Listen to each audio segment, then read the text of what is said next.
Hey, welcome back everybody. This week I will be reviewing the RD75 Pro from Womier. It's a rapid disassembly keyboard, meaning that you can take this keyboard apart in just a few seconds. So let's open this keyboard up and show you what comes in the box.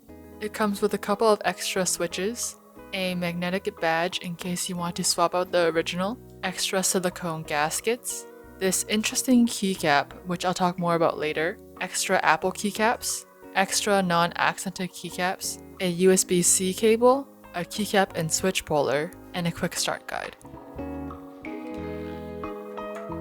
This is probably a standard now, but it comes with a dust cover, which I really love. It helps keep your keyboard dust free when you're not using it. And I like how they kept everything wrapped as best as they can to prevent damages during shipping, especially because this is a rapid disassembly keyboard and you don't want it to come apart during shipping.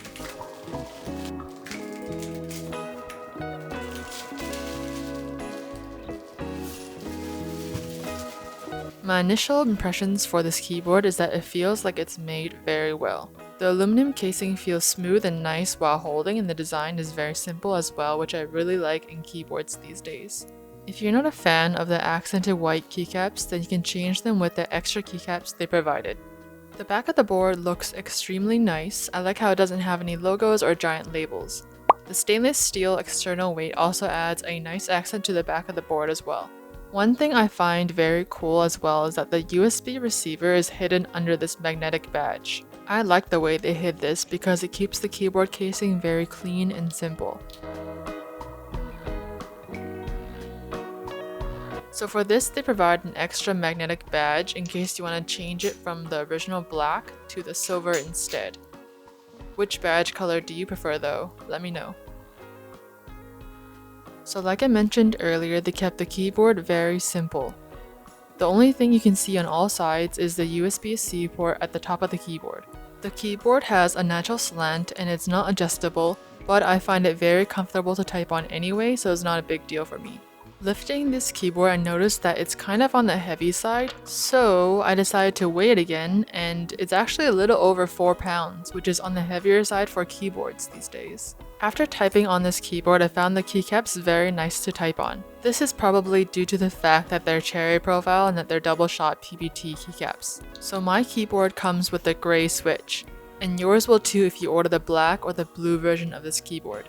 But if you buy the silver or the beige version of the keyboard, then yours comes with the beige switch. So in today's video, I will be doing 2 sound tests, one for the gray switch and another for the beige switches.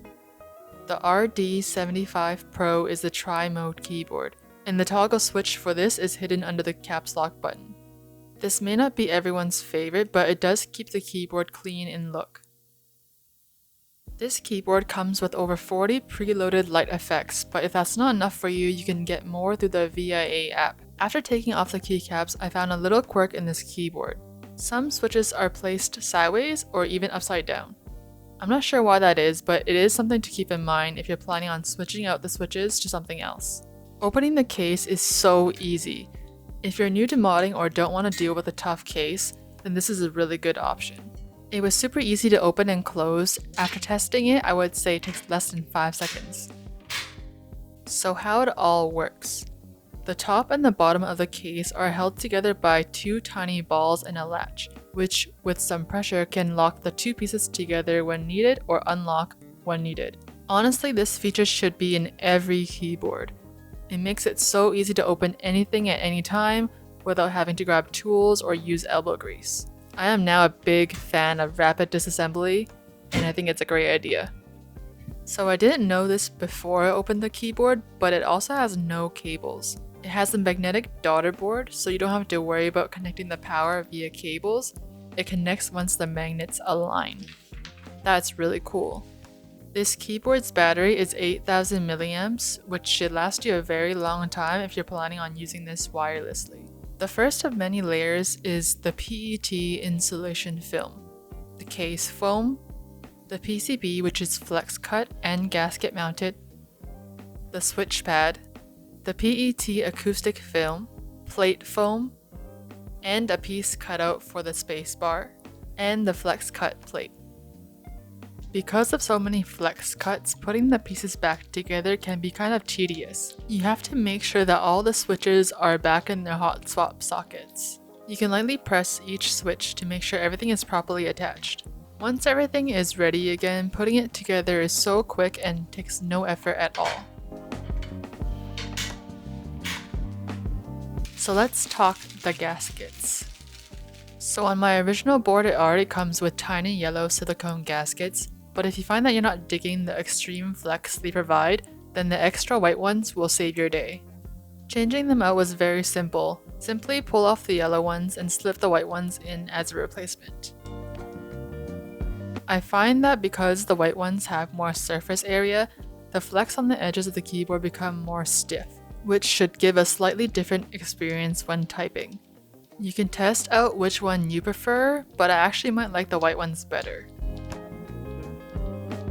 Okay, so this receiver storage keycap comes in the box. It's quite interesting because I've never seen anything like this before.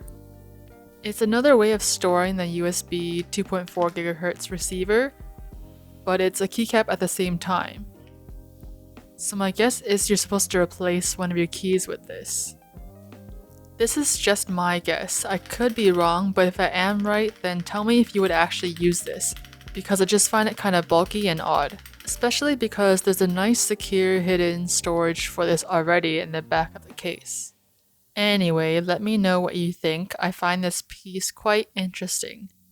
And that's the RD75 Pro. Coming up next is the sound test for both the gray and the beige switch.